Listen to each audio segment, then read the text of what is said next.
Thyroid సమస్యతో బాధపడుతున్నారా? అయితే సంప్రదించండి హోమియో కేర్ ఇంటర్నేషనల్. నమస్తే శశికాంత్ గారు. కలెక్షన్ల కింగ్ అని మోహన్ బాబు గారికి పేరని మనం చెప్పొచ్చు. ఆయన ఇంటి విషయం కనుక మనం చూస్తే నిన్న ఏదైతే ఈవినింగ్ జరిగిందో కుటుంబ పరువంతా నష్టపోయిందని మనం చెప్పుకోవచ్చు. ఆయన సెన్స్ లాస్ అయి బిహేవ్ చేశారా రిపోర్టర్ల పైన, లేదు అంటే మనోజ్ గారి యొక్క ప్రవర్తన ఆయన తీసుకోలేకపోయారా అన్న విషయం మనకు తెలియదు. కానీ 40 ఏళ్ల సినీ చిత్ర పరిశ్రమలో ఆయనకంటూ ఒక మంచి గుర్తింపు పేరు ఉందని చెప్పొచ్చు. అండ్ దాంతోపాటు ఎడ్యుకేషన్ ఇన్స్టిట్యూట్స్ ఏవైతే ఉన్నాయో స్థాపించిన ఘనత ఆయనకే దక్కిందని చెప్పొచ్చు. అక్కడ నుంచి ఎంతోమంది ఐఏఎస్ ఆఫీసర్లు కావచ్చు, మంచి మంచి హోదాలలో చాలామంది పిల్లలు సెటిల్ అయ్యారని చెప్పొచ్చు. అటువంటి వ్యక్తి కుటుంబంలో పుట్టిన పిల్లలే తండ్రి గురించి, ఆస్తుల గురించి ఈ విధంగా మాట్లాడడం నిజంగా తీసుకోలేము. అండ్ దాంతోపాటు ఎస్పెషల్లీ మోహన్ బాబు గారు నేను ఒక ఆడియో లీక్ కూడా మనకు బయటికి రావడం జరిగింది. ఆయన పెయిన్ని మనం ఏ విధంగా చూడాల్సిన అవసరం ఉంటుంది అంటారు? ఒక తండ్రిగా ఆయన మానసిక స్థితి ఏంటి సార్? చాలా దురదృష్టకరం అండి. Most unfortunate incident. గత 2 రోజుల నుంచి ఏం జరుగుతుందో అసలు ఒక మోహన్ బాబు అనగానే అందరికీ ఒక మైండ్లో ఒక ఇమేజ్ ఏమొస్తుంది అంటే ఒక పెద్దరాయుడు, ఒక versatile actor, hero, villain, comedy ఏదైనా చేయగలుగుతారు. ఒక మంచి వ్యక్తి, స్ట్రిక్ట్గా ఉంటాడు, గంభీరంగా ఉంటాడు, కానీ హృదయం చాలా చిన్నపిల్లవాడిది, చాలా మంచి వ్యక్తి అన్నది అందరికీ తెలిసిన విషయం. అది మాట కొంచెం కటువుగా ఉండొచ్చు, కానీ చాలా మంచోడు ఈయన అన్న పేరు సంపాదించుకున్నాడు మోహన్ బాబు గారు ఇండస్ట్రీలో. అలాగే చూస్తే మోహన్ బాబు గారు కూడా ₹1 లేకుండా ఇండస్ట్రీకి వస్తుంది జరిగింది. ఆయన కట్టుబట్టలతోటి భక్తవత్సల నాయుడు అనే పేరుతోటి ఇండస్ట్రీకి వచ్చి ₹1 కూడా లేకుండా వచ్చి ఫస్ట్ చిన్న చిన్న యాక్టింగ్లు చేసుకుంటూ విలన్ నుంచి, కామెడియన్ నుంచి ఒక హీరోలాగా వచ్చి మోస్ట్ పవర్ఫుల్ హీరోలాగా ఆయన అయ్యారు. మీరు చూస్తే మన రజనీకాంత్ గారి దగ్గర నుంచి, చిరంజీవి గారి దగ్గర నుంచి అందరికీ ధీటుగా మోహన్ బాబు గారు అప్పట్లో సినిమాల్లో మనకు కనిపించేవాళ్ళు. అందులో ఆ కో స్టార్స్ అని చెప్పుకుంటంలో అసలు డౌటే లేదు. గతంలో మీరు చూసుకుంటే ఎన్నో సినిమాలు కంటిన్యూస్ హిట్స్ ఇచ్చారు మోహన్ బాబు గారు. మీరు అసెంబ్లీ రౌడీ తీసుకోండి, ఇలాంటివి ఏమైనా మూవీ తీసుకుంటే ఇవన్నీ కల్ట్ మూవీలు. అసలు చేస్తే మోహన్ బాబు గారే చేయాలి అలాంటి మూవీస్ ఎంతో పేరు ప్రఖ్యాతలు సంపాదించుకున్నారు మోహన్ బాబు గారు. తర్వాత ఇంకా వయసు మళ్ళతంతో ఆయన పెద్ద ఆయన అవుతూ వచ్చింది. ఆ తర్వాత పిల్లలు పెద్ద అవుతూ ఉన్నారు. మనోజు, మళ్ళీ విష్ణు, లక్ష్మి వీళ్ళందరూ కూడా మళ్ళీ పెద్దోళ్ళు అవుతున్నారు. వాళ్ళు కూడా చక్కగా తండ్రి బాటలో వెళ్తాము, క్రమశిక్షణకి మారిపోయారు మా నాన్నగారు అని ప్రతిసారి చెప్తూ ఉంటారు. అలాగే వాళ్ళు కూడా పెరుగుతాం జరిగింది. వాళ్ళ మీద కూడా మనం ఎప్పుడు పెద్దగా కంప్లైంట్స్ ఏం చూడలేదు. అన్ఫార్చునేట్ ఇన్సిడెంట్ ఏంటి అంటే లాస్ట్ 2-3 ఇయర్స్లో జరిగిన డెవలప్మెంటో ఏంటో తెలియదు, కానీ మనము వీళ్ళ ఫ్యామిలీలో ఏవో చిన్న ఇష్యూలు అవుతున్నాయని వింటూ ఉన్నాము, టీవీల్లో వస్తుంది.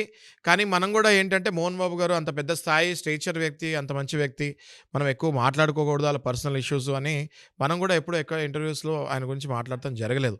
ఎప్పుడైతే ఇది పబ్లిక్ డొమైన్లోకి వచ్చేసిందో, ఎప్పుడైతే మంచు మనోజ్ వెళ్ళి డైరెక్ట్గా ఎమ్మెల్సీ సర్టిఫికేట్ తీసుకుంటాము, ఆ పోలీస్ స్టేషన్లో ఇస్తాము, మీడియాతో మాట్లాడతాము, ప్రెస్ మీట్ ఇస్తాము జరిగిందో, దెన్ ఇంకా తప్పని పరిస్థితిలో మనం కూడా మాట్లాడుకోవాల్సి వస్తుంది. కానీ లేకపోతే ఇది వాళ్ళ పర్సనల్ ఇష్యూ, కానీ మనం ఎప్పుడు మాట్లాడింది కూడా లేదు. ఇప్పుడు మనం చూస్తే మనం రిలేట్ చేసుకుంటే ఒక తండ్రి మోహన్ బాబు గారు, మర్చిపోండి మోహన్ బాబు గారు ఒక తండ్రి స్థాయిలో ఉన్న వ్యక్తి. ఆయన నిన్న ఏం చేయాలో తెలియక భార్య హాస్పిటల్లో ఉన్నారు. కొడుకు చూస్తే ఒక కొడుకు ఇలా చేస్తున్నాడు, ఇంకో కొడుకు అమెరికా నుంచి వచ్చాడో లేదో అప్పటికి, ఒక్కడే ఆయన ఒంటరిగా అయిపోయాడు, ఏం చేయాలో తెలియదు. ఇంటి చుట్టూ బౌన్సర్లు, వాళ్ళతో పాటు పోలీసులు, వాళ్ళతో పాటు మీడియా, ఏం చేయాలో తెలియని పరిస్థితుల్లో మోహన్ బాబు గారు ఒక ఆడియో మెసేజ్ పంపించడం జరిగింది. అందులో ఆయన మనోజ్ని రిప్రజెంట్ చేస్తూ చాలా బాధగా మాట్లాడటం జరిగింది. చాలా ఇమోషనల్ మెసేజ్ అని చెప్తంలో సందేహం లేదు. నాన్న మనోజ్, ముగ్గురులో నేను నిన్నే గారాబంగా ఎక్కువ పెంచానురా, నీకేం కావాలో అన్నీ ఇచ్చానురా నీకు నేను అని మాట్లాడుతూ మనోజ్ని, అందులో కూడా మనోజ్ని ఏమీ తిట్టినట్టు ఏం సంబోధించలేదు ఆయన. ఆయన అనింది ఏంటి అంటే, నా ఆస్తి నేను కష్టపడి సంపాదించుకున్నాను, నేను బతుకున్నంత వరకు అది నా ఇష్టం, అది నేను ఎవరికి ఇవ్వాలనుకుంటున్నానో వాళ్ళకి ఇస్తాను నా తనంతరం. నేను కావాలంటే దేవాలయాలకైనా ఇచ్చేస్తానేమో, నా కష్టపడిన ఆస్తి అది, తాతల ఆస్తి కాదు అది. పిల్లలు 3 ఉన్నారు, ముగ్గురు ఎందులో వాళ్ళు పర్ఫెక్ట్ ఉన్నారు, దాన్ని బట్టి ఆస్తులు పంచిపెట్టాలని ఏ తండ్రి అయినా అనుకుంటారు. అలాగే స్కూల్స్, విద్యాలయాలు తీసుకుంటే విష్ణుకి ఇవ్వాలనుకున్నారు, మంచు లక్ష్మికి కొన్ని ఇల్లు అలాంటివి ఇచ్చారు. అలాగే మంచు మనోజ్ కొన్ని ల్యాండ్స్, కొన్ని ఫామ్ ల్యాండ్స్, కొన్ని ఫామ్ హౌస్ ఇలాంటివి ఇస్తాం జరిగింది.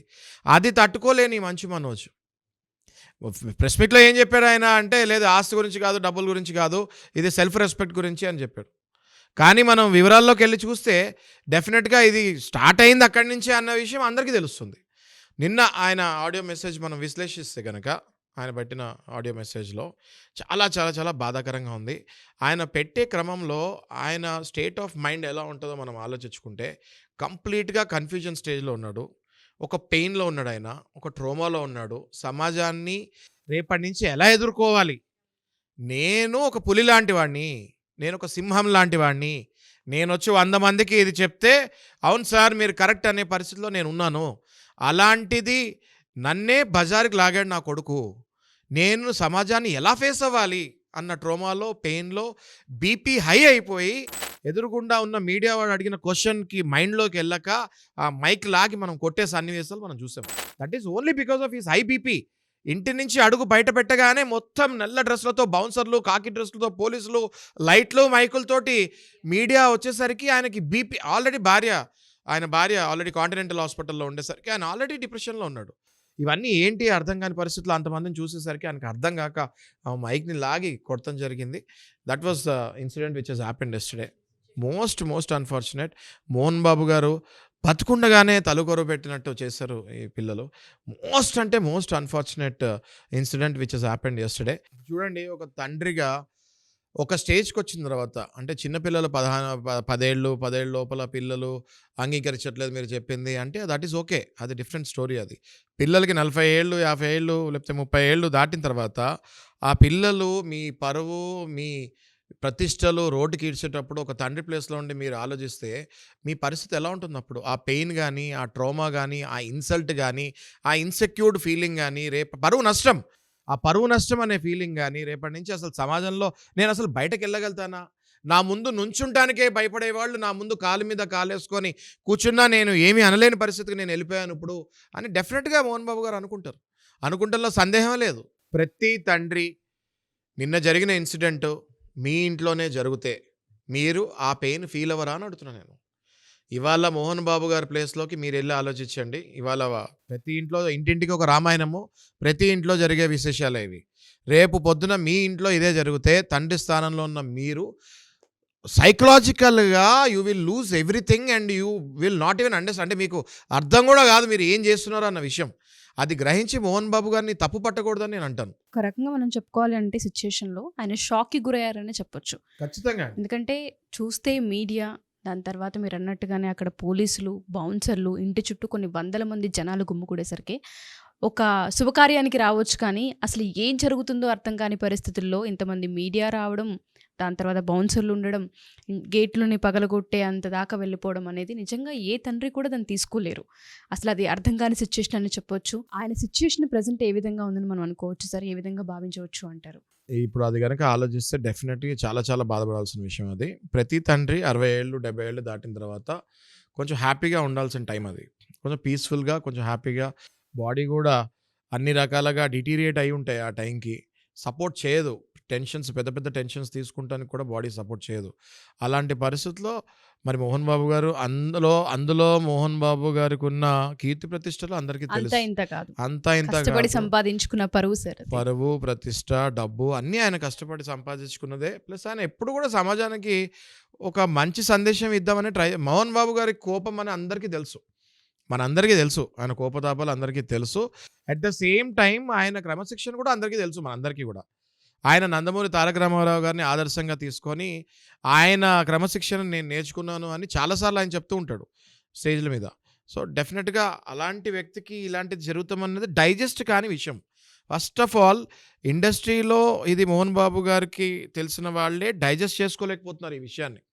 అరే మన మోహన్ బాబు గారా పరిస్థితి ఇలా అయింది, ఆయన నలుగురు పంచాయతీ జరిగితే ఆయన పెద్దరాయడు అందులో. అలాంటిది ఇవాళ ఈయన ముందు ఎవరైనా కూర్చొని ఆ పంచాయతీ సాల్వ్ చేయాలన్నా భయపడే పరిస్థితి. ఇప్పుడు మోహన్ బాబు గారి ఇంట్లో జరిగిన విషయాన్ని ఏ పెద్ద మనిషి కూర్చొని పంచాయతీ సాల్వ్ చేస్తాడండి? మీరు ఆలోచించండి. ఆయనే కదా పెద్ద. ఇప్పుడు అందరికీ దాసరి నారాయణరావు గారి తర్వాత మోహన్ బాబు గారు ఏమన్నారు? ఆ అన్నగారి తర్వాత నేనే ఇంక ఇట్లాంటివి ఏమున్నా నేను చూసుకుంటాను అని చెప్పారు ఆయన అప్పట్లో. మరి అలాంటిది ఆయన ఇంట్లోనే ఎవరైనా పంచాయతీలు సాల్వ్ చేయాలంటే ఎవరు రాగలుగుతారు ముందుకి? ఆయన అసలు ఎవరిని యాక్సెప్ట్ చేయగలుగుతాడు? ఆయనకున్న దీనికి ఆయన ఎవరిని యాక్సెప్ట్ చేయగలుగుతాడు? కానీ ఏ సిట్యుయేషన్కి వెళ్ళాడు ఆయన? ఇప్పుడు ఎవరినైనా యాక్సెప్ట్ చేసే పరిస్థితికి ఇప్పుడు వెళ్ళాల్సి వచ్చింది. ఎంతటి వాడైనా సమయం బాగోకపోతే, టైం మన చేతిలో లేకపోతే ఎలా అవుతది అన్నది నిన్న జరిగిన ఇన్సిడెంట్ ఒక చాలా పెద్ద ఉదాహరణ అది. అంతేకాదు ఉషా గారు, ఆ ఆడియోలో మీరు చూస్తే, "నువ్వు తాగుడుకు అలవాటయ్యావు నాన్న. నువ్వు తాగి ఏం చేస్తున్నావో నీకు అర్థం కావట్లేదు. నువ్వు పని వాళ్ళని కొడుతున్నావు. ఆళ్ళు నా ఇంట్లో పని చేసేవాళ్ళు. వాళ్ళని కొట్టే హక్కు నీకు లేదు. నేను ఎన్నో సార్లు చెప్పాను పని వాళ్ళని కొట్టకు అని. కానీ నువ్వు వినట్లేదు. వాళ్ళని కొడుతూనే ఉన్నావు. చావు బతుకుల్లో ఒకడు పోలీస్ స్టేషన్‌కెళ్ళి కంప్లెయింట్ ఇస్తానంటే నేనే ఆపాను. బతిమాలి ఆపాను. కంప్లెయింట్ ఇవ్వద్దు అని చెప్పడం కూడా జరిగింది. అంటే దీన్ని బట్టి మంచు మనోజు తాగుడుకి ఎంత బానిసయ్యాడో, తాగి వాళ్ళ ఇంట్లో పని వాళ్ళని ఎంత విచక్షణంగా కొట్టాడో మోహన్ బాబు గారు ఆయన ఆడియో మెసేజ్‌లో మనందరికీ చెప్తం జరిగింది. సో, తాగుడుకి బానిసైన కొడుకులతోటి తల్లిదండ్రులు ఈ పడే ఇబ్బందులు అంతా ఇంత కాదండి ఉషా గారు. అది కేవలం ఆ తండ్రికి, ఆ తల్లికే తెలుస్తది. ఎందుకంటే ఒకసారి తాగిన తర్వాత మనిషి ఏం చేస్తాడో కూడా అర్థం కాదు కదా!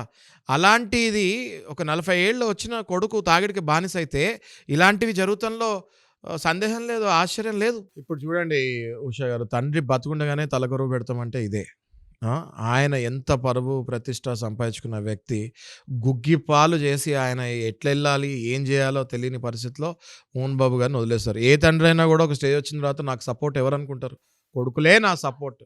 కొడుకులే నా సపోర్ట్ అనుకుంటారు. అలాంటి కొడుకులే ఇళ్ళ మీద దాడికొస్తే మరి ఆ తండ్రి పరిస్థితి ఎంత దారుణంగా ఉంటదో మనం మోహన్ బాబు గారిని చూసి అర్థం చేసుకోవాలి. ఎంత త్వరగా అయితే త్వరగా మళ్ళీ ఆ ఫ్యామిలీ కలిసి మళ్ళీ మీడియా ముందుకొచ్చి విభేదాలన్నీ సాల్వ్ అయ్యాయి అని చెప్పుకోవాలని నేను మనస్ఫూర్తిగా కోరుకుంటున్నాను. Thank you sir. Thank you so much. Thank you.